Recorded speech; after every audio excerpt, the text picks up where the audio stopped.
Good morning, ladies and gentlemen. This is Miss Kornowski checking in regards to your Chapter 21 video lecture that I am about to provide to you. I apologize for not being able to be in class today.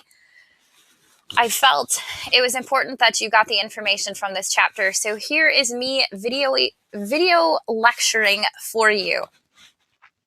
Chapter 21 is all about water pollution, and we have talked about some of the important pieces of it already as we had done some water testing.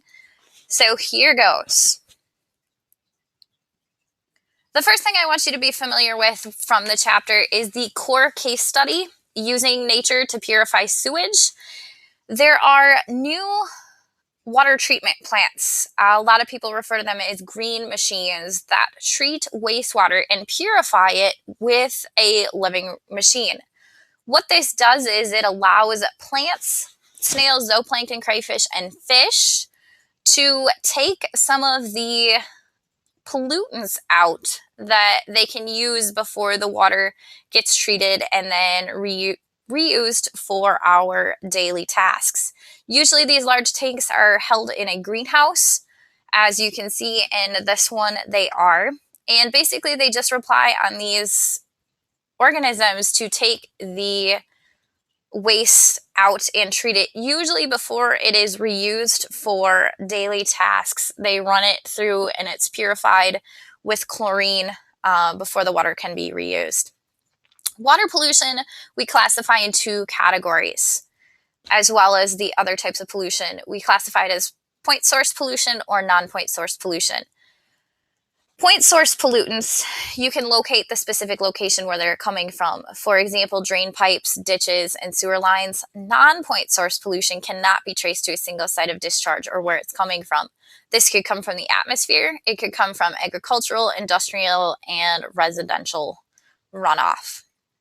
Moving along, we can further classify water pollutants into major types. The first is infectious agents. These are our bacteria, virus, and parasites, anything that is a waterborne pathogen.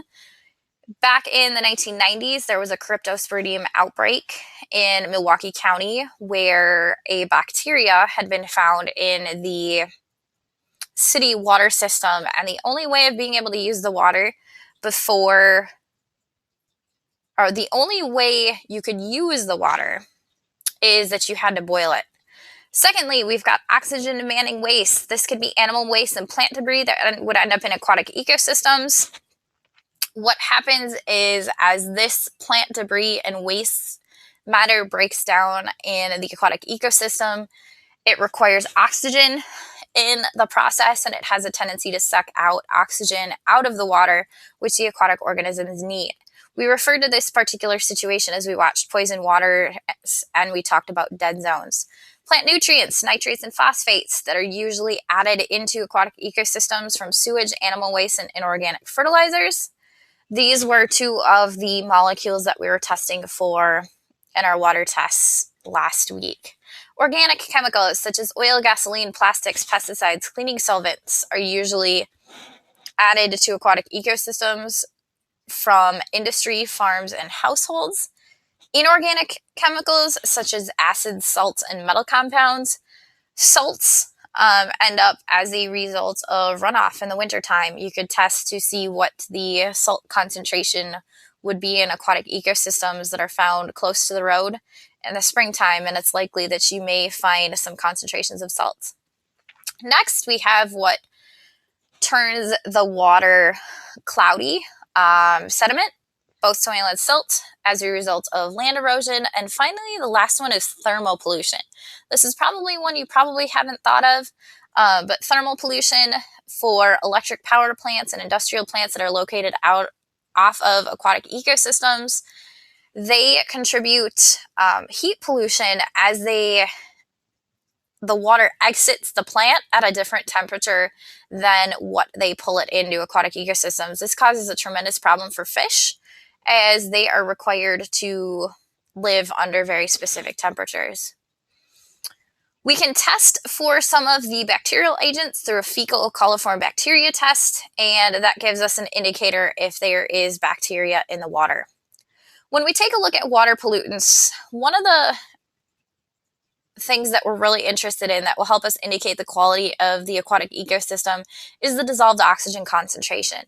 When we did our dissolved oxygen testing from our samples in lab, typically the dissolved oxygen concentrations were between 8 and 12 parts per million. That would indicate a good to very good water quality ecosystem. If we end up in areas below 6, that is where we are concerned, and there's probably a source of pollution that is causing the decrease in the dissolved oxygen.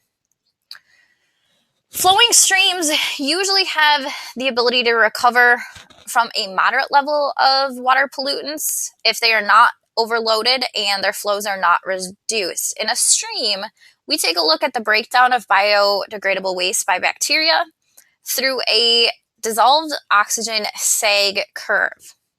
Here's the scenario.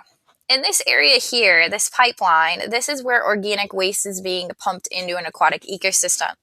Notice upstream of the pipeline, we've got clean, normal water, where we would find some of our indicators of high water quality, such as trout, perch, bass, mayfly, and stonefly. Where the waste is pumped in, this is where our dissolved oxygen concentration is right now. Where the waste is pumped in, we end up with an oxygen sag, where the dissolved oxygen that is available decreases because the waste is requiring the oxygen as it's breaking down. In areas of decreased dissolved oxygen, we may find carp, gar, and leeches in these areas here. And then finally, at the lowest point of the oxygen sag curve is where we have an anaerobic environment, where an environment that's lacking oxygen. And that is where we'll find fungi, sludge, worms, and bacteria that can exist in those areas of depleted oxygen. As we end up farther downstream from where the waste was pumped in, the dissolved oxygen level starts to increase again. We see the carp, gar, and leeches until it finally levels off, and as it gets a distance away from the point source of pollution, where we end up with our 8 parts per million dissolved oxygen level again, where we find our trout, perch, bass, mayfly, and stonefly. Some cities aren't as fortunate, and the output into the aquatic ecosystems, a lot of it can become uncontrolled from factories pumping that are wastewater back into aquatic ecosystems. The trouble of lakes is that if lakes get polluted, it's a lot more difficult to clean them up than it is streams. And there's 2 reasons that happens. Lakes are often stratified and undergo little mixing. As we had discussed before, lakes mix 2 seasons out of the year, in springtime and again in fall. So the layers in lakes that occur the other times of the year really prevent the mixing of water. Secondly, low flow makes them susceptible to runoff. Because lakes are not constantly moving, they're not pumping in fresh water, they are very susceptible to pollutants from homeowners and other people. Various human activities can overload lakes with plant nutrients, which decrease the dissolved oxygen and kill some aquatic species in what we call dead zones. Eutrophication, we've talked about this term before. That means very nutrient rich. A eutrophic lake or stream is one that you may see the color green. Cultural eutrophication are the human activities that accelerate the input of plant nutrients into a lake. Usually this consists of the nitrate and phosphate molecules. 85% of large lakes near major population centers in the United States have some degree of cultural eutrophication. Usually you can walk by in the summertime and you notice a lot of green. Remember, eutrophication, probably not something you want to swim in or spend time in. Groundwater can be very easily contaminated with a variety of chemicals because it cannot effectively cleanse itself and dilute and disperse pollutants. The drinking water for about half of the U.S. population and 95% of those in rural areas comes from groundwater. Here are all areas where the groundwater can become contaminated or ways in which they can. We've got coal strip mining occurring here, that some of the waste ends up down into the aquifer and eventually gets pumped up into wells, or can even end up in septic tanks and city sewers. Landfills usually are lined on the bottom with a plastic lining to prevent leakage, but if there is a crack or something that occurs, that waste can move down into the aquifer. We've got polluted air, acid rain ending up in the aquifer, pesticides and fertilizer runoff also ending up in that area. So these are all areas in which pollution can enter groundwater. Here we've got a gas station tank. It leaks. The gas ends up in the aquifer, which then the water from the aquifer gets pumped up into the water well to serve nearby residential areas. According to the EPA, one or more organic chemicals contaminate about 45% of municipal groundwater supplies. By 2003, the EPA had completed the cleanup of 297,000 of 436,000 underground tanks leaking gasoline, diesel fuel, home heating oil, or toxic solvents. Arsenic is a naturally occurring threat as it is found in high levels in soil and rocks. As we dig down and we create wells by digging into the aquifers, the arsenic that's held up in the rock can end up being released into groundwater drinking water supplies. According to the World Health Organization, more than 112 million people are drinking water with arsenic levels 5 to 100 times the 10 part per billion standard. We've got solutions, both prevention and cleanup for groundwater pollution. Please keep in mind that groundwater pollution cleanup is very expensive, and there is no guarantee that it is going to completely resolve the problem. Please take a look at that table in your textbook to make sure that you're familiar with both the prevention and cleanup strategies for groundwater pollution. Pollution of coastal waters near populated areas is a serious problem. About 40% of the world's population lives near the coast or on the coast. The EPA has classified 4 of 5 estuaries in the United States as threatened or impaired. Here are ways in which pollutants can get into marine ecosystems. Harmful algal blooms are caused by explosive growth of harmful algae from sewage and agricultural runoff ending up in marine ecosystems.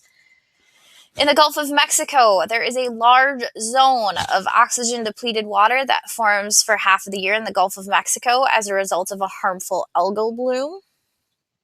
As you can see, it runs here along the coast. Here's the area of depleted oxygen. Why are we concerned? Those are areas of coral reefs and great aquatic biodiversity, and if there is no oxygen, the organisms are not going to be allowed to live there.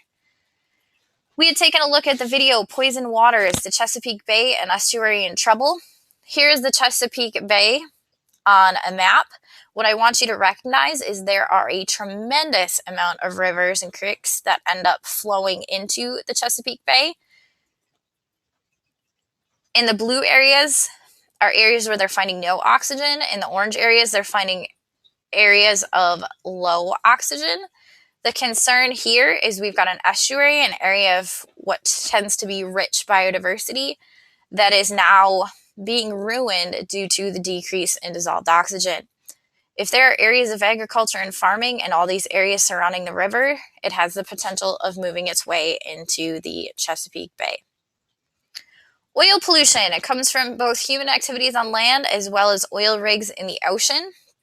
Studies have shown that it takes about 3 years for marine life to recover from large amounts of crude oil that is being pumped in the oceans.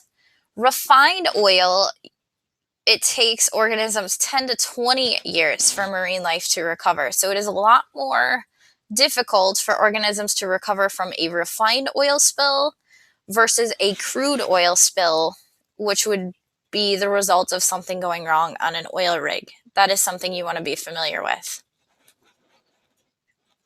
Here are our solutions for coastal water pollution, both prevention and cleanup.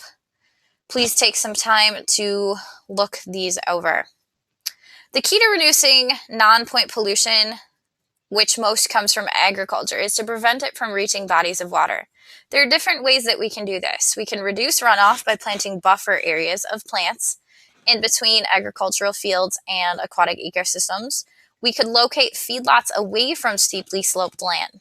areas of feedlots tend to get overgrazed. They contain a lot of animal waste, and in the event that we were to have heavy rains, they would run right through there, picking up the nutrients out of the animal waste and depositing them into aquatic ecosystems.